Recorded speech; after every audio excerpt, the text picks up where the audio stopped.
All right, Ryan Hedrick, Matt Hummel from Waddington's Tavern in Faulkner. And Matt, a big day for the Buffalo Bills. They have canned the head coach, Rex Ryan. Why at this time of the year, though, Ryan? I don't understand that. Yeah. Well, you know, I don't either. And I don't know if anybody does. Joining us on the phone right now, WGR's Sal Capaccio. And Sal, I think it'd be an appropriate time to ask, is this a surprise to you?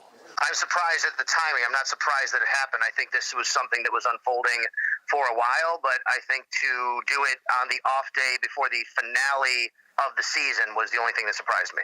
Now, Matt, it seems like you're not in the minority on this. Anthony Lynn's going to take over. Now, he's a pretty good choice and a top candidate for the job as far as you know, right? He is, and the thing that impresses me the most is, for starters, you could tell Tyrod and the offense, they love Anthony Lynn.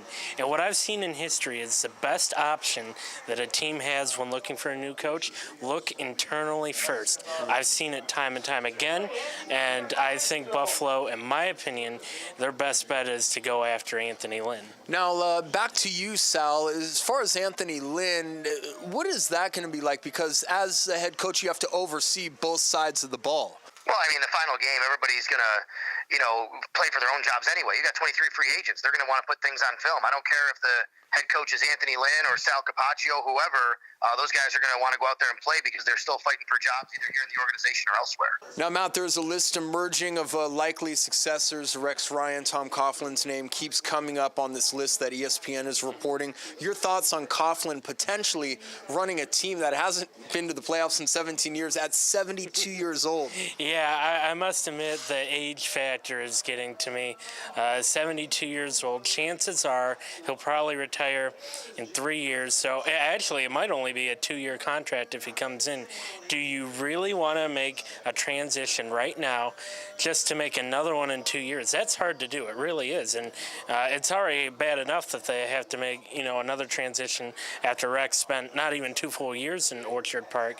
So I really don't like having Tom Coughlin as a candidate. But hey, it's the NFL. Anything could happen.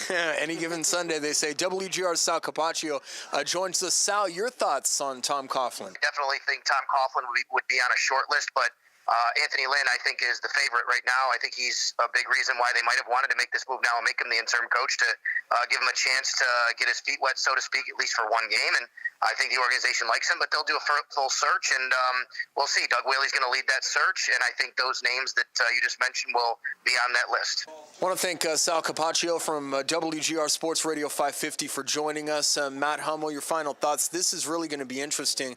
This now becomes kind of a must-watch game against the Jets and Anthony Lynn on the sidelines. Oh, yeah, you have Anthony Lynn on the sidelines, but another development is E.J. Manuel is probably going to start at quarterback. Is this a tryout for him to regain or get his starting role back for 2017? Are they going to keep Tyrod Taylor? Sunday really is. There's going to be a lot on the line, even with two teams that are in a playoff contention. Right. I must say, Tyrod Taylor being benched because there's a nearly $31 million clause in his contract that if he got hurt, the Bills would be on the hook for all that money. So it's actually being benched for a contract clause. That's very interesting in and of itself. For Matt Hummel, I'm Ryan Hedrick from Waddington's Tavern in Faulkner. Rex Ryan fired as the head coach of the Buffalo Bills.